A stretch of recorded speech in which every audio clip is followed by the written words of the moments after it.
Welcome back to my YouTube channel guys. So आज हम लोग अपने नए चैप्टर को शुरू करेंगे जो कि है बिल्स ऑफ एक्सचेंज। मैं धीरे धीरे इसलिए चल रही हूँ, कुछ बातें इससे पहले मैं डिस्कस कर देती हूँ। धीरे धीरे चल रहे हैं, हम लोग अपने गोल को अचीव कर रहे हैं। पहला हमारा गोल क्या था, हमने ये कंप्लीट कर लिया अपना चैप्टर नंबर 1। अब हम लोग chapter number 2 bills of exchange पढ़ेंगे। क्योंकि ये चैप्टर थोड़ा बड़ा है और मैं डेप्थ में पढ़ाऊँगी free of cost on YouTube, तो आपको क्या करना है, इस वीडियो को पूरा देखना है। इसके बाद एक और वीडियो आएगी जो पार्ट नंबर 2 होगा, ठीक है, उसको पढ़ना है। आज हम लोग न्यू चैप्टर को शुरू करेंगे, बिल्स ऑफ एक्सचेंज, ये वाला चैप्टर। इस चैप्टर में बहुत क्वेश्चन प्रीवियस ईयर में से, इसमें थ्योरी का पोर्शन ज़्यादा पूछा जाता है, न्यूमेरिकल भी देखने को मिलते हैं ग्रेस पीरियड का। तो आपको क्या करना है, इस वीडियो को पूरा देखना है, लाइक करना है, शेयर करना है, सब्सक्राइब करना है। तो बिना देरी किए हम लोग चलते हैं हमारे चैप्टर पे। और एक और बात, कुछ बच्चे कह रहे थे टेलीग्राम चैनल ज्वाइन नहीं हो रहा है। जिन बच्चों को दिक्कत आ रही है वो कमेंट पे लिख दो, मैं आपको पर्सनली लिंक शेयर कर दूँगी। और हर वीडियो के डिस्क्रिप्शन में टेलीग्राम चैनल का लिंक है, बच्चे उसमें ज्वाइन किए हैं, ठीक है। फिर भी आपको दिक्कत आती है तो आप एक बार कॉमेंट में लिख देना, मैं आपको लिंक शेयर कर दूँगी। चलो शुरू करते हैं bills of exchange. Bills of exchange ये specially for the accountant exam के लिए है। इसी पीडीएफ में से क्वेश्चन पूछते हैं। एंड तक बने रहना, लास्ट में बताऊंगी बच्चे गलती क्या करते हैं। इसमें थ्योरी पोर्शन कवर होगा नेक्स्ट वीडियो में, जो कि नेक्स्ट वीडियो है उसमें आपका प्रैक्टिकल पोर्शन को मैं कवर करूँगी। थ्योरी पोर्शन से ज़्यादा क्वेश्चंस देखे जा रहे हैं, पेई कौन होते हैं, ड्रॉई कौन होते हैं, ड्रॉर कौन होते हैं, उस चीज़ को। तो बिना किसी देरी के शुरू करते हैं, लेट्स गेट स्टार्टेड। चलो सबसे पहले मीनिंग क्या है, डेफिनेशन क्या है बिल्स ऑफ एक्सचेंज का। बिल्स ऑफ एक्सचेंज पहली बात तो एक रिटर्न अनकंडीशनल ऑर्डर होता है। इसको कौन बनाता है, बहुत बार क्वेश्चन पूछा गया, कौन बनाता है, तो एक पर्सन बनाता है जिसका नाम क्या होता है, ड्रॉई होता है। मतलब तुम अपने पे एक बार धीरे धीरे सोचो, इमेजिन करना शुरू करो। आपने एक रिटर्न डॉक्यूमेंट दिया, अपने हाथों से बना के, तो आप क्या हुए, आप ड्रॉर हो गए। चलो आपने किसी दूसरे पर्सन को दिया होगा, तो वो क्या हो गया, वो ड्रॉई हो गया। Requiring the drawee to pay the specific sum of money either on immediately. अब आप उससे कह रहे हो, आप उससे रिक्वेस्ट तो नहीं करोगे, ऑर्डर दे रहे हो कि तुमको इतना सर्टेन पे ऑफ मनी मुझे पे करना है, इतना सर्टेन सम ऑफ मनी मुझे पे करना है। या तो तुम तुरंत करो, या तो एक फिक्स्ड फ्यूचर डेट दे दो कि भाई हम तुमको जून के फर्स्ट वीक तक सबमिट कर देंगे, ठीक है। टू द पर्सन, किसको अब वो पैसा सबमिट करना है, जिस पे उस बिल का नाम लिखा रहेगा, पेई, और द बियरर ऑफ बिल, मतलब जो इसके पास वो बिल होगा। देखो एक सिंपल सा एग्जांपल से समझो। एक मिस्टर एक्स ने एक ऑर्डर लिखा, एक रिटर्न डॉक्यूमेंट लिखा, किसके नाम पे, मिस्टर वाई के नाम पे, ठीक है। यहाँ पे समझो, यहाँ पे 3 पार्टीज हैं, 3 पार्टीज।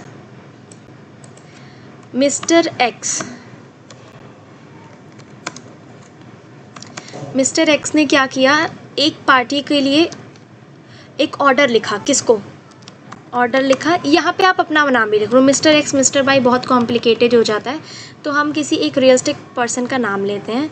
मान लो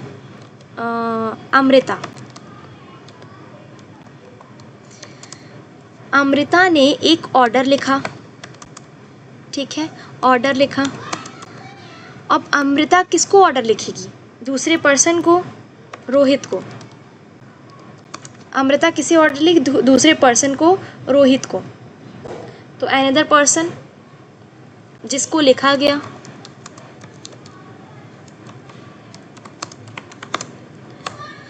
अब इसको क्यों लिख रही है, बोल रही है कि तुम्हें ये अमाउंट, अमृता ने रोहित से कहा कि तुमको ये अमाउंट जिस बिल पे जिसका नाम लिखा हो, मान लो बिल पे नाम लिखा गया है राम का, बिल पे नाम लिखा गया है राम का, तो तुमको ये पैसा राम को पे करना है, पेमेंट जिसको करना है। तो अमृता ने एक ऑर्डर दिया रोहित को ऑर्डर क्या दिया गया, तुमको कुछ पैसा या फिर ये मनी एक फिक्स्ड फ्यूचर डेट पे या फिर तुरंत राम को पे करना है। मान लो राम को पे करना, और यहाँ पे एक और वर्ड, अब देखो यहाँ पे क्वेश्चन से यहाँ पे क्या बनेगा, और to the bearer of bill. मान लो राम के पास, जिसके पास बिल होता है उसको बेयरर ऑफ बिल कहते हैं, जिसके पास बिल होता है उसको बेयरर ऑफ बिल कहते हैं। मतलब फिर से समझो, बिल्स ऑफ एक्सचेंज एक ऑर्डर होता है, एक पर्सन के द्वारा लिखा जाता है दूसरे पर्सन को, और उस पर्सन से कहा जाता है कि इस बिल पे जिस भी इंसान का नाम लिखा है उसको पैसा पे कर देना। ठीक, ये सिंपल सा है। अभी क्लियर नहीं हुआ है? कोई बच्चा जाएगा नहीं वीडियो को छोड़ के, पूरा समझो, अभी नीचे तक क्लियर होगा। देखो, जीतता वही है जो लास्ट तक टिका रहता है, जो तुरंत भाग जाता है, जो प्रोक्रास्टिनेट करता है वो हार जाता है। अभी समझ में आएगा? यहाँ तक समझ में आया? 3 पर्सन आए हमारे दिमाग में, कौन कौन से वो 3 पर्सन हैं? 3 पर्सन कौन कौन से हैं वो? पहला द ड्रॉअर, दूसरा द ड्रॉई, एंड द तीसरा द पेई। ये 3 पर्सन है। वो 3 पर्सन बोल क्या रहे हैं? वो 3 पर्सन कह रहे हैं कि भाई, एक कह रहा है हम ऑर्डर दे रहे हैं, दूसरा कह रहा है तुम मेरे ऑर्डर को फॉलो करो, उसी पे कह रहा है कि तुम इस पे जिस ऑर्डर में जिस पर्सन का नाम लिखा है उससे जाके पैसा लेके आओ, बस। अब लीगल डेफिनेशन क्या है? ये सेक्शन ऑलमोस्ट 5 टाइम ये सेक्शन पूछा गया, और ये कौन से एक्ट में है? नेगोशिएबल इंस्ट्रूमेंट एक्ट 1881 में।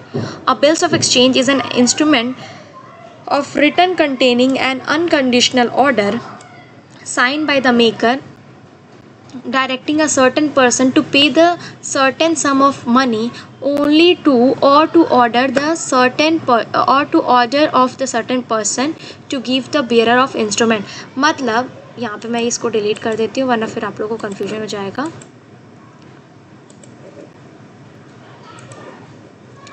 मतलब तुमको एक ऑर्डर दिया जाता है कि भाई इससे पैसा लेना है, बस सिंपल सा ये समझो। A bills of exchange is an instrument of the writing contain unconditional order signed by the maker directing to certain person of the sum of pay and और सर्टेन पे और टू बेयरर ऑफ इंस्ट्रूमेंट। इसके features क्या है? Features से तुमको समझ में आ जाएगा मैं पढ़ाना और बताना क्या चाह रही हूँ। फीचर्स क्या होते हैं? फीचर्स है मस्ट बी रिटन, ये रिटन होना चाहिए, ओरल नहीं होना चाहिए, वरना बोलते बोलते तो बहुत लोग कुछ बोल देते हैं। ठीक, must contain the unconditional order to pay, इसमें कोई कंडीशन नहीं होना चाहिए, अनकंडीशनल ऑर्डर होना चाहिए ताकि आप उसको पे कर सको। थोड़ा इसको मैं थिकनेस इसकी बढ़ा दूँ। Must contain an unconditional order to pay, not a request. अच्छा, ये बहुत इंपॉर्टेंट क्वेश्चन ये पूछता है कि किसका साइन होना चाहिए, किसका साइन होना चाहिए? तो ड्रॉअर का साइन होना चाहिए। जैसे आप चेक बनाते हो ना, चेक जो बनाता है, चेक से आप इसको याद रख लो, चेक बिल्स ऑफ एक्सचेंज का बेस्ट एग्जाम्पल है। ड्रॉई क्या होता है? ड्रॉई पेयर होता है। Must be contain identifiable person, the amount to paid must be certain and definite. ये सर्टेन होना चाहिए और डिफिनिट होना चाहिए। Payment must be in the legal tender money, not goods and services. Payment किस में होना चाहिए? लीगल टेंडर ऑफ मनी में होना चाहिए, ना कि गुड्स एंड सर्विसेज में होना चाहिए। जो पेई है मस्ट बी कंटेन पर्सन और बियरर, पेई के पास वो बिल होना चाहिए। अगर आप वो बिल एज अ प्रूफ के लिए भी रखते हैं, अगर आप प्रूफ नहीं दिखाओगे तो कैसे पता चलेगा कि आप ही पैसा मांग रहे हो? ठीक, नेक्स्ट क्या है? Payment must be on demand और फिक्स डिटरमाइंड फ्यूचर। मतलब पेमेंट या तो तुरंत करो, या तो डिमांड पे करो, या तो एक फिक्स्ड फ्यूचर डेट बता दो। Must be properly stamped, stamp लगा रहना चाहिए, required by the stamp act, stamp act के अनुसार स्टैम्प लगा रहना चाहिए। यहाँ तक मुझे पता है बहुत सारे लोगों को नहीं समझ में आ रहा होगा, बट फिर से सुनो। एक एग्जांपल ले लो चेक का। मान लो तुमने 1 लाख का चेक दिया मिस्टर एक्स को, तो आपने 1 लाख का चेक दिया तो आप ड्रॉअर हो गए, मिस्टर एक्स को दिया तो मिस्टर एक्स ड्रॉई हो गए। ठीक है, मिस्टर एक्स ड्रॉई हो गए। अब वो क्या कह रहे हो कि तुम मिस्टर एक्स, अब यहाँ पे देखो इस लाइन को पढ़ो, रिक्वायरिंग द ड्रॉई, ड्रॉई से रिक्वायर्ड है कि to pay certain sum of money either immediate on the fixed future date और a person named bills of exchange. मतलब चेक पे जिसका नाम लिखा है आपको ये पैसा पे करना है। चेक पे मान लो रामू का नाम लिखा है तो मिस्टर एक्स को रामू को पैसा देना पड़ेगा, वही होता है बिल्स ऑफ एक्सचेंज। ठीक, बिल्स ऑफ एक्सचेंज कौन से मार्केट में आता है ये आप मुझे कमेंट करके बताओगे। ये प्रीवियस ईयर का क्वेश्चन है। मैंने बहुत मॉक सॉल्व करवाए हैं, बहुत सारे बच्चों का सिलेक्शन करवाया है, तो सारे जो भी मतलब मैं ऐसे देखती हूँ ना, तो ये क्वेश्चन मैंने देखा था मॉक में, ये क्वेश्चन मैंने SSB वाले अकाउंटेंट वाले पेपर में देखा था, ये क्वेश्चन तो मैंने NCERT अकाउंटेंट में देखा था, तो मुझे ऐसे याद आते रहते हैं। तो याद अभी पहले तो सेक्शन पूछा था एक पेपर में, दूसरा पूछा था आपका नेगोशिएबल इंस्ट्रूमेंट एक्ट कब आया था, है ना, और बिल्स ऑफ एक्सचेंज ये कौन से मार्केट में आता है, कैपिटल मार्केट, मनी मार्केट, कौन से मार्केट में आता है, प्राइमरी मार्केट, सेकेंडरी मार्केट, विच मार्केट, ये आप लोग मुझे कमेंट करके बताओगे। मैं क्यों कहती हूँ कमेंट करने के लिए, ताकि आप भी कुछ सर्च करो, कुछ पता तो चलेगा आपको, वरना पता कैसे चलेगा मेरे स्टूडेंट पढ़ रहे हैं कि नहीं। ठीक, अब देखो बिल्स ऑफ एक्सचेंज और प्रोमिसरी नोट वर्सेस चेक, ये मैं लास्ट में पढ़ाऊँगी, ये मैं लास्ट में पढ़ाऊँगी। ठीक है, इसको छोड़ देते हैं, ये इंपॉर्टेंट है, बहुत इंपॉर्टेंट है। Parties to be bills of exchange, bills of exchange में कितनी पार्टीज होने चाहिए। देखो सबसे पहले तो स्टार्टिंग के ये 3 पार्टीज होते हैं, ये प्राइमरी होते हैं, मेजर होते हैं, मेन होते हैं। ठीक है, ये मेन होते हैं। कौन सा, एक होता है ड्रॉअर, एक होता है ड्रॉई और एक होता है पेई।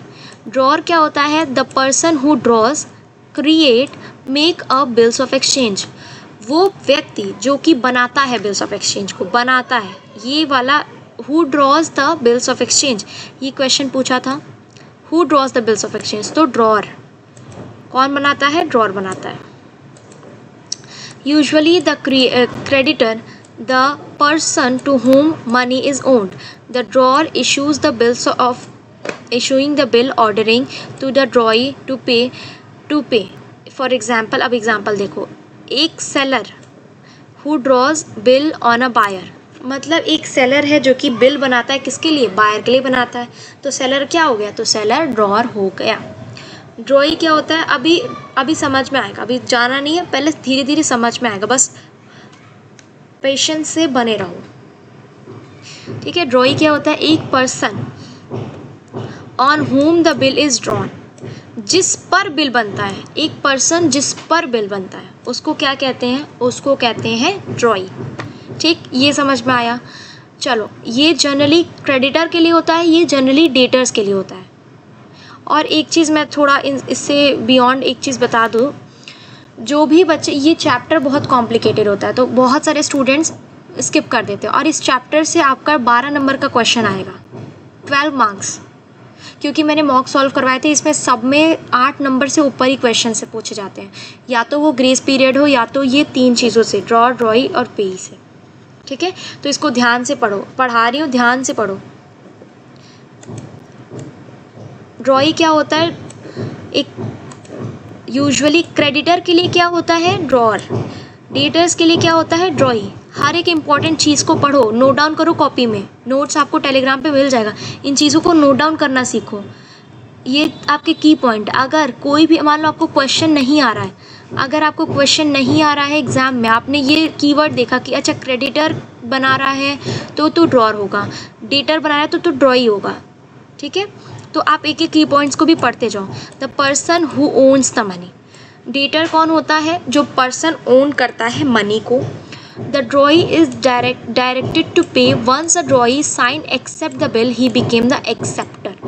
अगर ड्रॉई ने साइन कर लिया है, एक क्वेश्चन फिर आता है, कौन acceptor, what is the difference between drawee and acceptor, there is a no difference between drawee and acceptor. अगर ड्रॉई ने साइन कर दिया तो वो ऑटोमेटिकली एक्सेप्टर बन जाता है। ठीक, अगर ड्रॉई ने साइन कर दिया है तो वो क्या बन जाता है, एक्सेप्टर बन जाता है। पेई क्या होते हैं, पेई एक person to whom payment is to be made, the payee may be the drawer himself or a third party. In the most trade bill, the drawee and payee is the same. पेई क्या होता है, the person to whom payment is to be made, उस जिस person को पैसा देना है उसको क्या कहते हैं, पेई। बहुत सारे केसेस में ऐसे होता है कि ड्रॉअर अपना ही नाम लिख देता है पेई की जगह पे, और बहुत सारे केसेस में किसी थर्ड पार्टी को देना रहता है। ये जनरली एक एग्जांपल ले लो, मिस्टर ए को जाना है अमेरिका, तो उन्होंने कहा कि तुम मेरी तरफ से यहाँ पे इससे पैसा ले लेना, तो उसने किसी थर्ड पार्टी का नाम लिखा है। क्यों थर्ड पार्टी का नाम लिखा है, क्योंकि उसको उससे पैसा लेना है। ठीक है, तो थर्ड पार्टी का नाम लिखा है, जब वो नहीं खुद नहीं ले पाता है तब थर्ड पार्टी का नाम लिखता है, जब खुद ले पाता है तो उसको क्या कहते हैं, जब खुद ले पाता है तो सेम हो जाता है ड्रॉई एंड ड्रॉअर। ठीक है, पैसा जब खुद ले लेता है तो ड्रॉई एंड ड्रॉअर सेम हो जाता है। आई होप यहाँ तक सब कुछ समझ में आया होगा। जिन भी बच्चों को नहीं समझ में आया है पेशेंस रखिए, आगे आपको समझ में ज़रूर आएगा। ठीक है, होल्ड योर हॉर्सेस ईडीएम है, क्या मतलब होता है इसका, बी पेशेंट। एक्सेप्टर कौन होते हैं, एक्सेप्टर वही ड्रॉई ने एक्सेप्ट कर लिया, साइन कर लिया, that is called the acceptor. अब उसकी लीगल ऑब्लिगेशन मतलब जिम्मेदारी बन गया कि उसको बिल को एट मैच्योरिटी पे करना है। इंडोर्सर कौन होता है, एक person who sign the back of bills and transfer to the another person, वो जो साइन करता है और ट्रांसफ़र कर देता है। इंडोर्स मतलब ट्रांसफ़र करना। अच्छा, एक इंग्लिश में इंडोर्स का भी मीनिंग होता है सपोर्ट करना।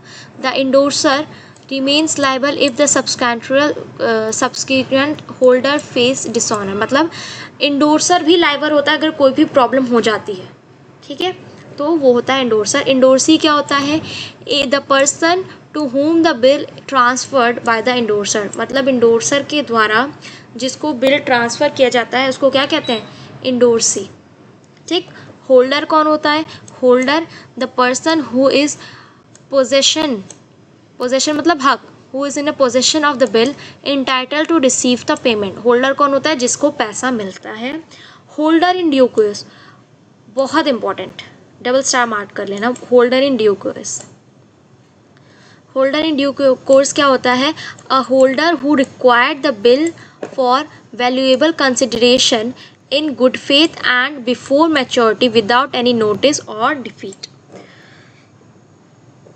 होल्डर इन ड्यू केस, पहले तो होल्डर क्या होता है, जिसको पैसा मिलेगा, तो holder who acquire the bill, जो बिल लेता है for valuable consideration in a good faith and before maturity without notice of defeat. इसका मतलब क्या होता है, होल्डर इन ड्यू कोर्स का मतलब क्या होता है,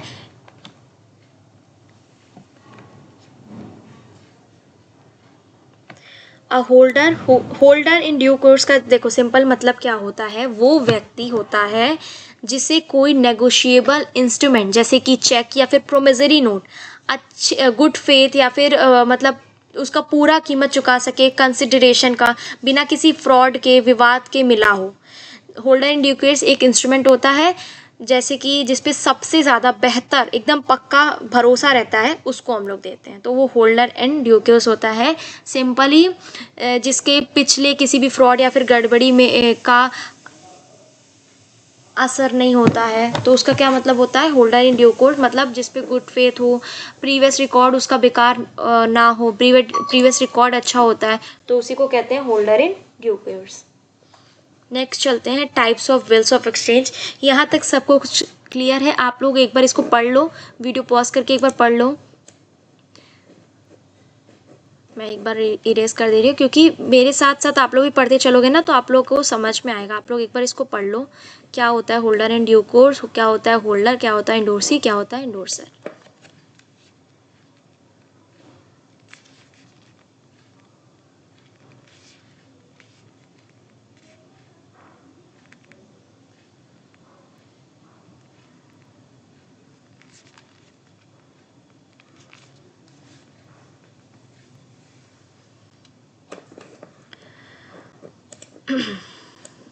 ड्रॉर, ड्रॉई, पेई, holder in due course, endorsee and holder, ये तीनों बहुत इंपॉर्टेंट है।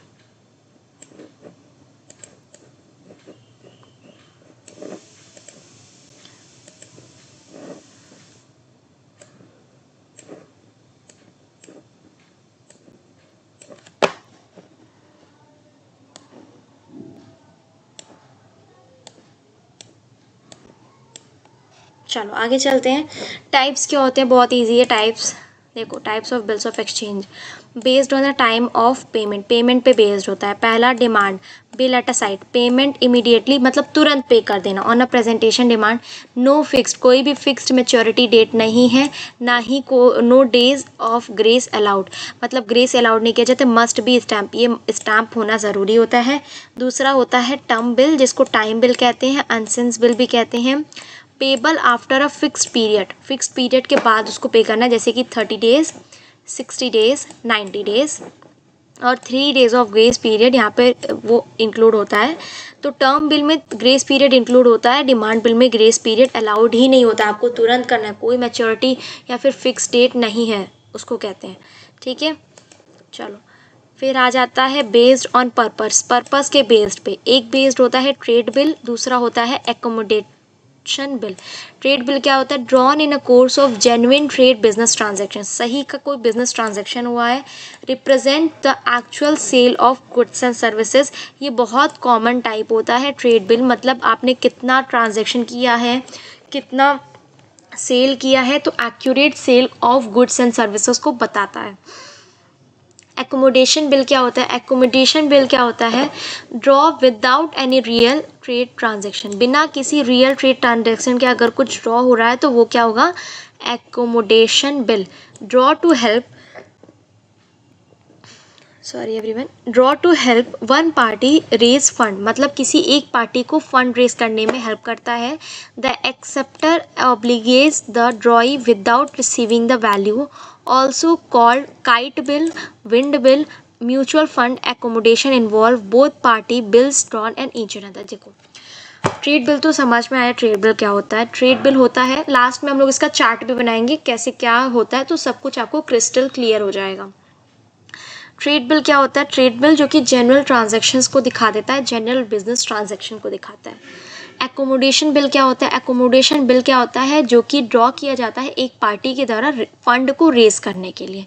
इसको हम लोग काइट बिल भी कहते हैं और इसमें विंड बिल भी इसको कहते हैं। ये म्यूचुअल एकोमोडेशंस होता है, मतलब दोनों पार्टी की सहमति होता है तो उसको बनाया जाता है, उसको क्या कहते हैं हम लोग? एकोमोडेशन बिल कहते हैं। नेक्स्ट चलते हैं based on place. Based on place में एक होता है इनलैंड बिल और एक होता है फॉरेन बिल। इनलैंड बिल क्या होता है? जहाँ पे द ड्रॉर एंड द ड्रॉई दोनों रेसिडेंट होते हैं कहाँ? इंडिया के, और the bill is drawn in India. Bill कहाँ बना है? इंडिया में बना है, पेबल भी इंडिया में ही होगा, उसको कहते हैं इनलैंड बिल। फॉरेन बिल क्या होता है? Drawn in one country and payable in another country, मतलब ड्रॉन अगर आप कर रहे हो इंडिया में, पे कर रहे हो आप फॉरेन जाके, तो वो फॉरेन बिल हो जाएगा। फॉरेन बिल क्या होता है? Foreign bill are drawn in the set of three के सेट में ड्रॉन होता है जनरली इन द ट्रिपलेट्स, इसको ट्रिपलेट्स कहते हैं, to avoid the loss in transaction, क्योंकि लॉस को हम लोग नेगलेक्ट कर सके। तो प्लेस बिल क्या होता है? प्लेस के बेस पे दो तरीके के बिल होते हैं। पहला बिल होता है इनलैंड बिल, दूसरा बिल होता है फॉरेन बिल। इनलैंड बिल क्या होता है? जो कि ड्रॉर और ड्रॉई और पेमेंट तीनों सब कुछ इंडिया में हो रहा है। फॉरेन बिल क्या होता है? जहाँ पे ड्रॉ एक दूसरी कंट्री में हो रहा है, पे एक दूसरी कंट्री में हो रहा है, तो उसको फॉरेन बिल कहते हैं। इसको 3 के सेट में बनाया जाता है, क्यों? ताकि लॉस ना हो। ठीक है, आई होप यहाँ तक सबको क्रिस्टल क्लियर होगा। नेक्स्ट चलते हैं, अब यहाँ से आपका फॉर्मेट आ गया, अब यहाँ से आ गया आपका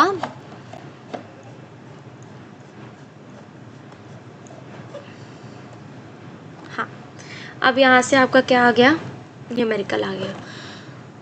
तो एक बार इसको पढ़ लेते हैं। Bills of exchange, promissory note और चेक में क्या डिफरेंस होता है? इससे एक क्वेश्चन कभी आता है, किसी शिफ्ट में आ जाता है, किसी शिफ्ट में नहीं आता है। देखो बिल्स ऑफ एक्सचेंज में 3 पार्टीज़ होते हैं, ड्रॉर, ड्रॉई और पे। जनरली कहीं कहीं किसी किसी बुक में ना 2 ही पार्टी दिया है, ड्रॉई और पे, या क्योंकि ड्रॉर और ड्रॉई को सेम मान लिया। अभी हमने यहाँ पे पढ़ा था ना,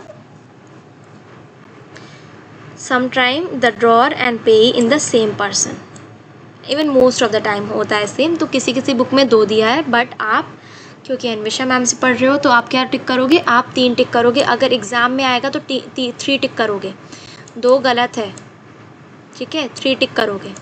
और प्रोमिसरी नोट में 2 होते हैं, मेकर होता है, पेई होते हैं, चेक में 3 होते हैं, बैंक भी यहाँ पे इंक्लूड हो जाता है। ठीक, नेक्स्ट चलते हैं। हु मेक्स इट, कौन इसको बनाता है। इसको क्रेडिटर, बहुत इंपॉर्टेंट पॉइंट है, ये स्टार मार्क कर लो। इसको बनाता है क्रेडिटर, इसको डेटर और इसको अकाउंट होल्डर बनाता है। नेक्स्ट, ड्रॉन ऑन, कोई भी पर्सन, ठीक है। The maker himself, bank only, कौन बना सकता है, बैंक ओनली। एक्सेप्टेंस, इसका एक्सेप्टेंस क्या होता है, required by the ड्रॉई, not required और इसमें नॉट रिक्वायर्ड। इसका एक्सेप्टेंस कौन रहता है, इसमें ड्रॉई को होना ज़रूरी है।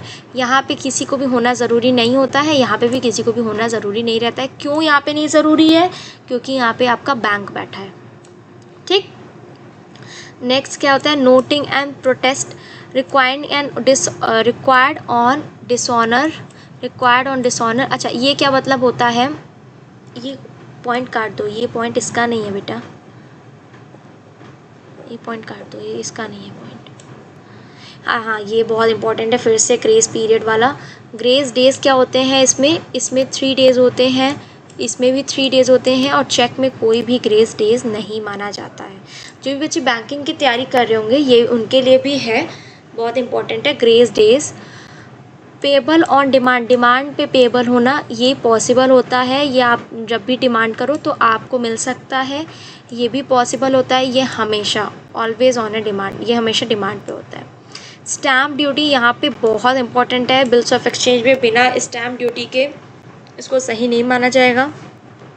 यहाँ पे रिक्वायर्ड नहीं है, यहाँ पे रिक्वायर्ड नहीं है। आप सभी लोग मुझे बिल्स ऑफ एक्सचेंज का, प्रॉमिसरी नोट का, इन दोनों के 2-2 एग्जाम्पल्स मुझे बताओगे, 2-2 एग्जाम्पल्स मुझे कमेंट में बताओगे। ये आप सभी बच्चों का होमवर्क है। चलो, यहाँ पे हम लोग टेबल बना लेते हैं।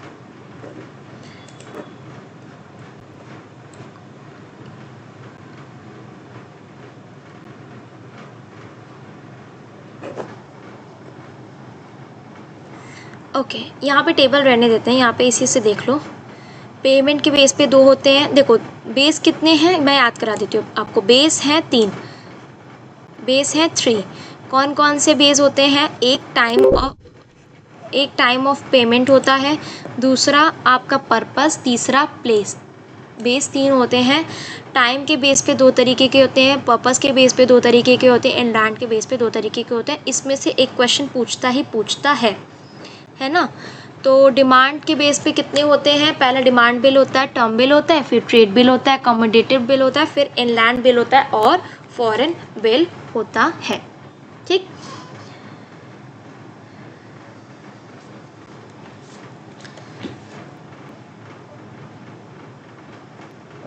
फॉर्मेट बिल्स ऑफ एक्सचेंज का मैं नेक्स्ट यहाँ से कंटिन्यू करेंगी नेक्स्ट लेक्चर में। एक बहुत ज़्यादा इम्पॉर्टेंट अपडेट आप लोग को बताना था।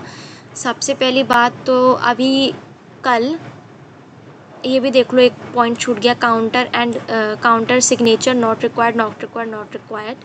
इसमें काउंटर सिग्नेचर की कोई ज़रूरत नहीं होती, तीनों में नहीं ज़रूरत होती है। ये थोड़ा ना, अब जो कि एग्ज़ाम में नहीं आता है वो भी थोड़ा टीम ने डाल दिया है, जो कि गलत है। जो एग्ज़ाम में आता है मैं सिर्फ वही पढ़ाऊँगी। तो स्ट्रैटेजी बेसिकली आप लोग समझ लो, स्ट्रैटेजी क्या है। हम लोग फोकस करेंगे थ्योरी पोर्शन पे और फोकस करेंगे न्यूमेरिकल पोर्शन पे। वेटेज क्या होगा, 60 और 40 का वेटेज होगा। 60 वेटेज किसका होगा, थ्योरी पोर्शन का, बिकॉज थ्योरी पोर्शन ज़्यादा पूछा जाता है। न्यूमेरिकल पोर्शन का भी 40% वेटेज होगा, बट न्यूमेरिकल किसका वेटेज होगा, वो आपका बिल्स ऑफ एक्सचेंज में ग्रेस पीरियड का होगा और फाइनेंशियल स्टेटमेंट का होगा। मैं पढ़ाऊँगी पूरा, बट इस पर ज़्यादा फोकस करूँगी, ठीक है। दूसरी बात ये है कि टेलीग्राम चैनल आप लोग ज्वाइन कर लो। इसकी PDF मैं जब चैप्टर कंप्लीट हो जाएगा तब टेलीग्राम पे शेयर करूँगी, और अभी चैप्टर कंप्लीट नहीं हुआ है, अब इसमें बहुत पढ़ना है, तो मैं पार्ट वाइज पढ़ा रही हूँ ताकि वीडियो ज़्यादा लंबा ना हो और आप लोग को ज़्यादा बोर ना लगे कि नहीं समझ में आ रहा है। जितना आज पढ़ाई हूँ रिवाइज़ करना और ये नोट डाउन कर लेना अपने नोटबुक में, ये बहुत इंपॉर्टेंट है। इससे आपको क्वेश्चन देखने को मिलेगा ही मिलेगा। बहुत बार ऐसा हुआ कि एग्जैक्ट वर्ड ही देखने को मिल जाता है, एग्जैक्ट पूछ देता है, ये पूरा देख के इसको क्या कहते हैं, तो इसको नोट डाउन कर लेना। इसको स्क्रीनशॉट भी जिन बच्चों को लेना है ले सकते हैं, ठीक है। तो आप, और दूसरी बात, एक मॉक टेस्ट के लिए बहुत बच्चे पूछ रहे थे, तो मॉक टेस्ट मैं तब करवाऊँगी जब सिलेबस आपका कंप्लीट हो जाएगा। सिलेबस कंप्लीट आपका 20 या फिर जून के एंड में कंप्लीट हो जाएगा सिलेबस। धीरे धीरे करके करा रहे हो। अब जो भी बच्चे ज्वाइन नहीं हो रहे हैं या फिर सोच रहे हैं लास्ट में देख लेंगे, लास्ट में बहुत ज़्यादा हो जाएगा, नहीं देख पाओगे, सब मिक्स हो जाएगा। वैकेंसी बहुत अच्छी है, अच्छे से तैयारी करो ताकि तुम्हारा इस अटैम्प्ट में निकल जाए। तो stay focus and thank you so much for watching this video. Please like, share and subscribe. Thank you so much.